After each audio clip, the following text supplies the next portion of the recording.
So over on TikTok, I was having some discussions in the past couple of weeks about the Slayer, about the Avatar, about the Supreme from American Horror Story.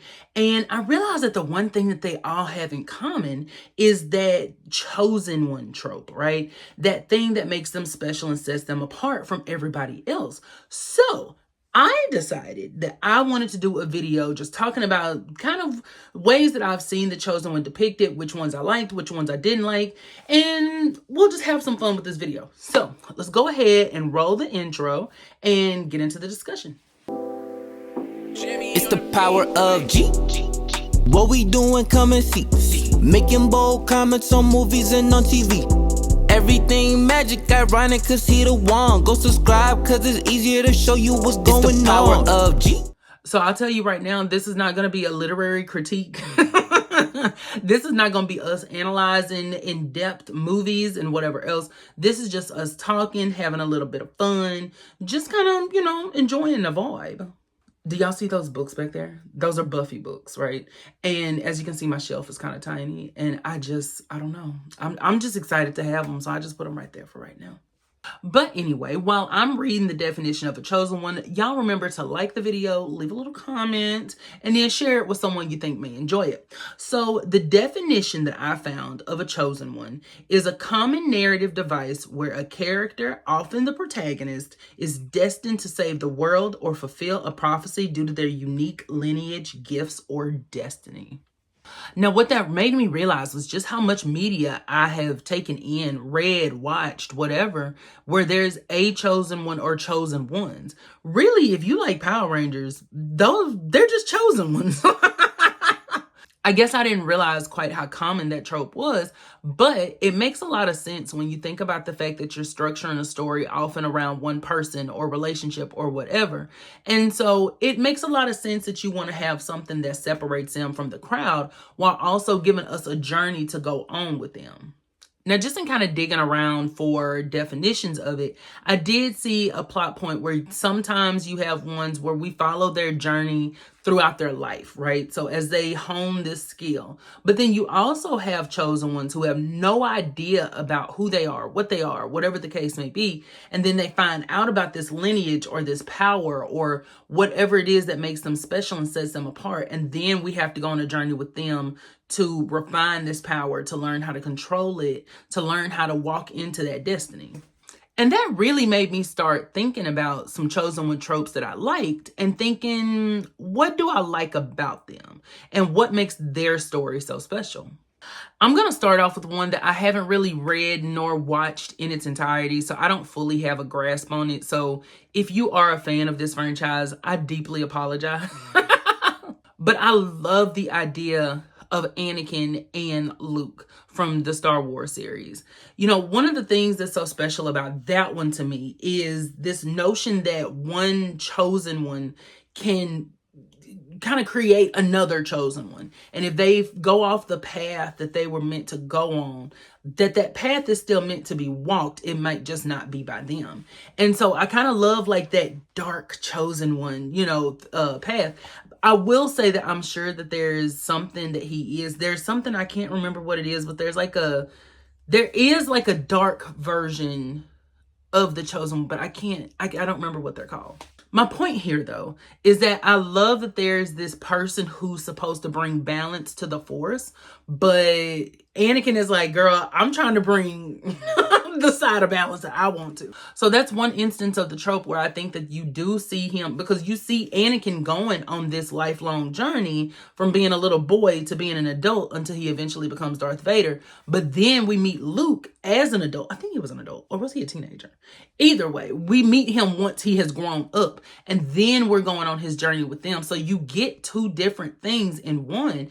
And it's so interesting how Anakin's story literally directly affects Luke's. So I love that version. Now, one thing I want to say about me kind of like in the dark prophecy is more so the notion that if you don't do what you're meant to do, you're still going to try to find it. You know what I mean? Like, do you see where I'm going with that? Like, you're going to constantly spend your life feeling off kilter, and then you're always going to be kind of trying to get to that, but you may not consciously know it. And so that's what I like about Anakin, is the fact that he gets so far off course, but then he actually does end up helping in the end, which, I mean, I guess everyone knows about that, but I'm just gonna be quiet. I feel like from the way I perceive that story, though, that he actually did fulfill his destiny. It just came in a completely different way than he probably expected it to. So another one of the chosen ones that I really enjoy watching is Buffy. Now, Buffy is a slayer. And being the slayer means that she is destined to fight the evils of the world, the vampires, the demons, all of that. She is supposed to help people. Well, she's supposed to stop the spread of evil. We ain't gonna say she's supposed to help people. We're gonna say she's meant to stop the spread of evil. That's kind of getting more into charm territory, but we'll get there. So in the Buffy universe, there's a pool of potentials where one of those girls is going to be picked out by destiny and she's going to become the Slayer. Now, what I really like about Buffy's version of the chosen one is that there isn't just one chosen one. Yes, there's supposed to be one chosen one at a time, but there's not just one person in history who's known as the chosen one. She is a person who is chosen in a succession. The Slayer is chosen. The Slayer, the mantle of the Slayer is who is the chosen one. The person just kind of fills that role in the moment. And so I like that because I feel like it makes you think about how kind of small you are in the grand scheme of things, while also highlighting the importance of what each individual Slayer brought. Like, they completely put their life on the line every single day up until their last breath. And some of them, we might not even know their name. You know, they may not be special. However, at that time, they were the chosen one. This woman who was this power was thrust upon her. And she just woke up one day and suddenly she essentially has superpowers. And I love that dynamic because what ends up happening is the mantle of the Slayer that's meant to be the chosen one becomes all these different girls across the world. And so are they still chosen is sort of at that point the discussion you can get into. Because once you have so many Slayers, are they still considered a chosen one? And I would say yes, simply because of the fact that not everybody in the world has this power. But it still is just so interesting to think about and talk about. Now, while we're kind of on this notion of the chosen ones being the only ones, we get into the charmed ones, right? The charmed ones are 3 sister witches who are the most powerful good witches of all time. They were prophesied by their ancestor Melinda, and they finally come to fruition in the 90s. Now, there's a couple of things that's interesting about them. Number one, they don't know that they're witches at all. So they don't even know what a witch, that witches exist, let alone the fact that they're the most powerful good witches. So they have no idea. They have this amazing power, no idea how to wield it, right? But then on the other hand, what you also get is the fact that they have a shared destiny. So they are the chosen ones, but their destiny is so intertwined and so united that it's kind of hard to separate them. So what you also get with them is this notion that what one does affects the other. So, or the others. None of them can make individual decisions to a certain extent because their shared destiny could be at stake. Now, another thing of note is that if one of the charmed ones dies, the other 2 are no longer the charmed ones. So they go from being these beyond powerful witches, supposedly, to just being regular powerful witches. So it's like you get this weird sense at every single turn that their power is so fragile because their shared destiny can be shattered by the individual destiny of one of the sisters. If she dies, that's it. No more charmed ones. And so the one thing that makes them special as a group can be affected by what one chooses to do or by what happens to one. I don't know why I said chooses because, girl. Now, I'll be 100% honest and say I'm not a huge fan of like shared destinies, things like that, unless it's something like Harry Potter and Voldemort, where the choices that Voldemort made affected Harry becoming the chosen one. So he literally marked him as his equal and then gave him the power to stop him. So it's one of those things where it's a self-fulfilling prophecy. And you kind of get into that you did that to yourself, but he didn't realize that because he thought that he was making a choice for self-preservation. And so I love their dichotomy as chosen one, because it genuinely feels like he was actually chosen. Usually what happens with fate is this person is just chosen for whatever reason. And what I love about that one is that it was fully in Voldemort's control, which won, but he didn't know that, which shows you that even though he was in control of it, fate and destiny and all of this still has its hands in everything, and every decision that we make has a huge impact, not just on us but our lives. You know, you look at the fact that he made the choice to go after Harry, and that changed Harry's life, it changed his life. I mean, it literally changed the life of everyone. So it's just, I don't know, that one is a really, really good use of the chosen one motif, I think. Now, I do want to say that I do not stand by that lady that wrote it.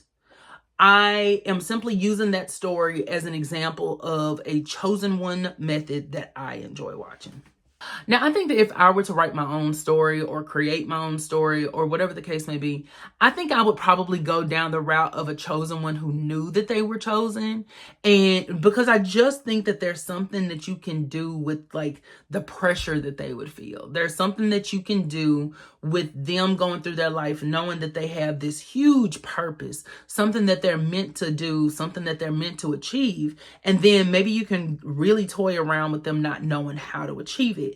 You can toy around with everyone thinking that they must be so powerful just because they have this power, and they know that they're not, or at least that they don't know how to wield it yet.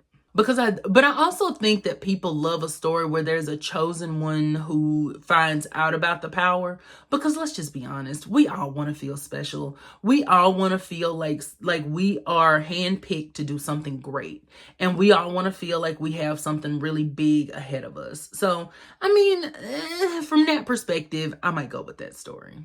All right, everybody. So I know that this video may have had a different feel to it. The flow of it might have seemed a little different or even fast. I'm trying to toy with different styles of videos. I'd want to do more where I'm just talking. I want to do some character breakdowns, but I haven't quite gotten to that point yet.